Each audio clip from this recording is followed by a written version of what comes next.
Ma'am हूँ अखोई Langone तभी पाट है मफम जौरे ओजा ओजा मैम ने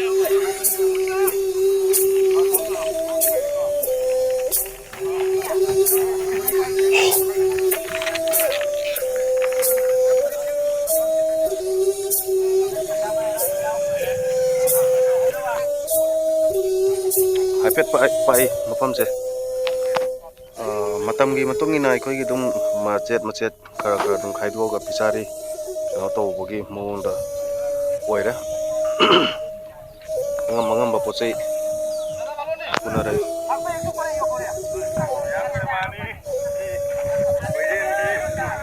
लेगुन तभी पाता पर मैं हम इकल्ला कतम मलाई तपुना रोइबा नमिसिगा मणिपुर के वजह सिंह की यावरी के सागी मसक नायब वजह सिंह हल मनसी यावरी मैं हम पुनमक जाइबा थौनी निजरी केनो तो कसागा योसे तरबूज है अमो पाई को अमम पाई दी केनो जांग ani ओखादा ला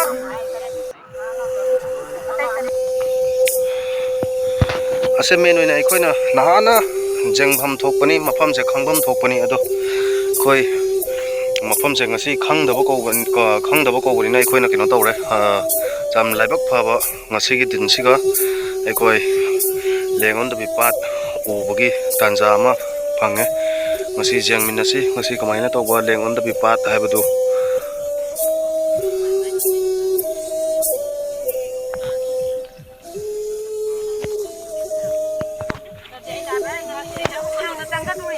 सांगी सांगी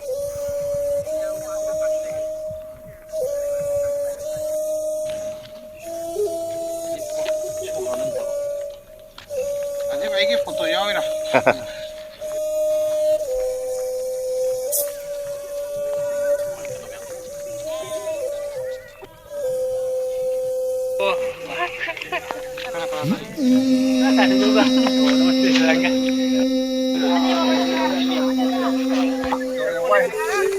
nanti sila may am sang tra bener sang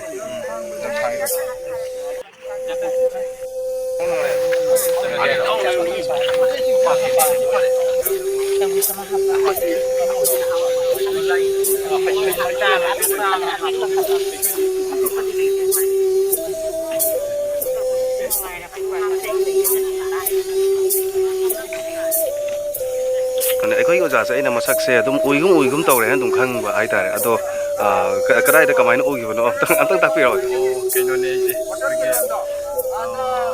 कसादैदिगी तमो मैरा खुमन अदो माजे मणिपुर लाखि गोंदा हंदक चकी सेंगने हाबद माइदे पुवारी खुंगुल लिजरक पनि होय होय तमजुदाइना तमोबु मणिपुर पुवारी गे खुंगुल लिरक पोइना हाइबदे कोइ ब्लड मसेन को ई मसेन दुगिद मक्ताइना तमोजिदाइना पेंटिंग अमा प्रेजेंट तौजगी बो यांको पेयकपा होय होय अदुगी केनो तो आइडी यांकोकता होय ओजा कसादैरी गी ममिंग हाइदी सक्तम जियागा पिरखिबदो मदुगा आइसु हाइदी कदाइदा उयुम तौरगा दुम हाइदी लाम फंगदबा हाइतारे को अदो जाम ने कुनि सिज लाक्ते सि लंगोन द पिपात हाइ को या कोइ जु खंगदे ममा कोइ पाबुंग अमन चलगा से पाबुंग कोइ लुपसिगे प्रेसिडेंट पाबुंग कैनो होय नंदो टेकम दिना तुम थिजिन बदगे आइदे अहान मने लाक्ते जिको होय होय हंदक जिगा निरक सोबने को अहान बद मकोइ चले हंदक किजना नि सोबे याउतरक खुदोंग चाब लौजर पाइ कसागी सिनाव म्याम थेंगनो होय होय लौजर पगि वा कतन याम नुंगाइजरे अखोइ सुसुगुमबगी तंजासिगा केनो ओजा मैमगा पुन्ना हाइदी उनाबगी तंजा अम फंगबसे अखोइ सु याम नुंगाइबा हाइतारे थागचरी ओजा पुम खाता वीडियो सुम केनो तौजगे लौजगे मफसे याम जरे पाचे उदा अखोइ याम मोंग ताइ मफसे पाजरे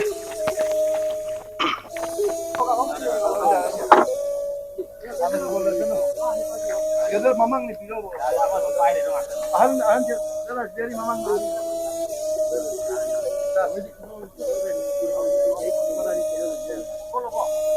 Kasi ay terba koiro numit kita ang banpam kung paano suraduna.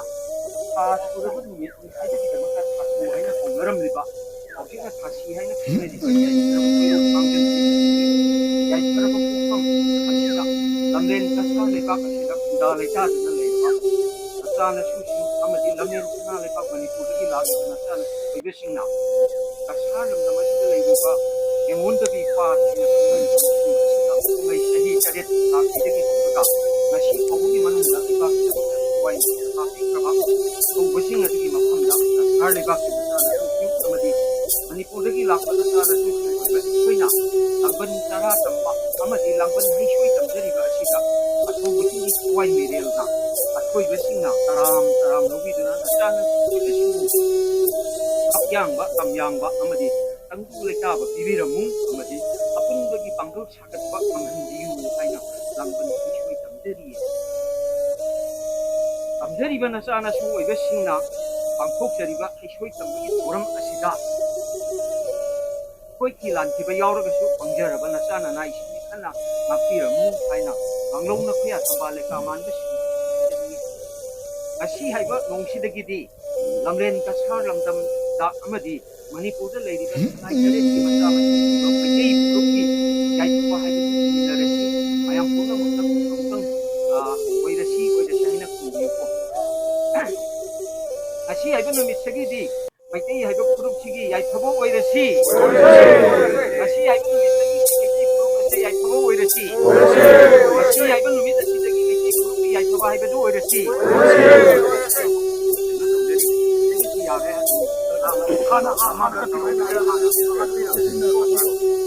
ꯍꯧꯖꯤꯛ ꯂꯦꯝꯒꯗꯤ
가버리잖아.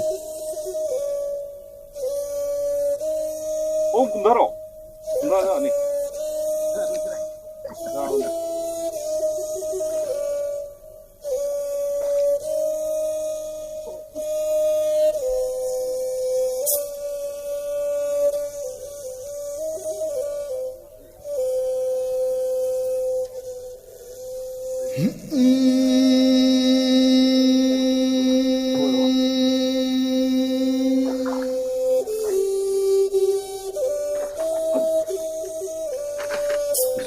क्या है क्या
Kubam. Ini daw kanina pamo ba? Kambil singa ano ka narating ka. Pagi pati sila warga sila patha daw.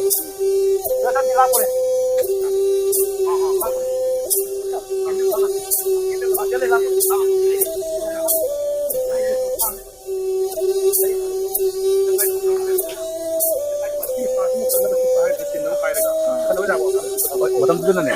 Pati ko phone de ko na kayo hindi.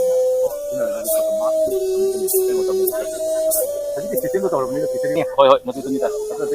Hindi din.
너희가 좀 전에 말 좀 더 흘려 먹어.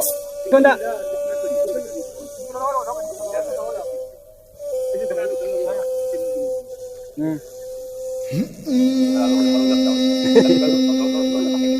우리 엄마 여기 비디오 준다.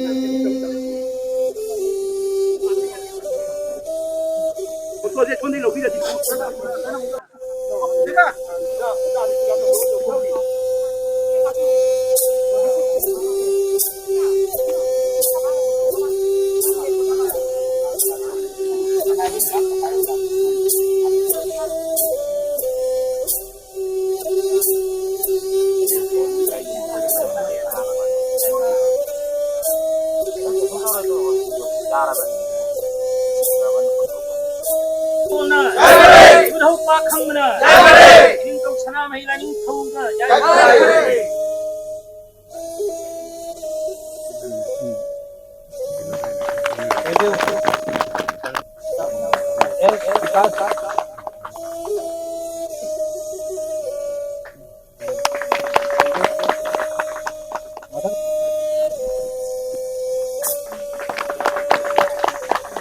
Protection and Preservation Committee.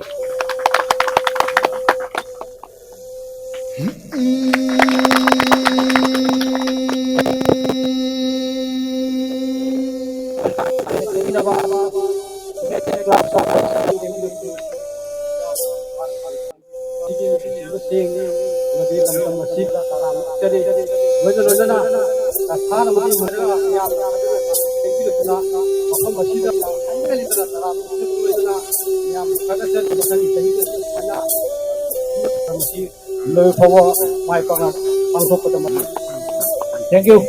ꯍꯧꯈ꯭ꯔꯕ ꯆꯍꯤ ꯂꯤꯛꯂꯝ ꯊꯤꯕ ꯑꯩꯈꯣꯏꯅ ꯂꯥꯛꯏꯕ ꯑꯣꯖꯥꯁꯤꯡ ꯃꯤꯡ ꯑꯣꯏꯅ ꯂꯣꯏꯅꯅ ꯑꯩꯈꯣꯏꯒꯤ ꯂꯩꯕ ꯃꯅꯤꯄꯨꯔꯗꯒꯤ ꯑꯃꯗꯤ ꯀꯁꯥꯔꯗꯒꯤ ꯁꯤ ꯃꯄꯨꯡ ꯐꯥꯍꯟꯕꯤꯅꯕ ꯑꯩꯒꯤ ꯅꯨꯡꯒꯤ ꯑꯣꯏꯕ ꯋꯥꯍꯩ ꯈꯔꯇꯪ ꯐꯣꯡꯗꯣꯛꯆꯒꯦ ꯁꯨꯃꯥꯏꯅ ꯇꯧ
Hao ja.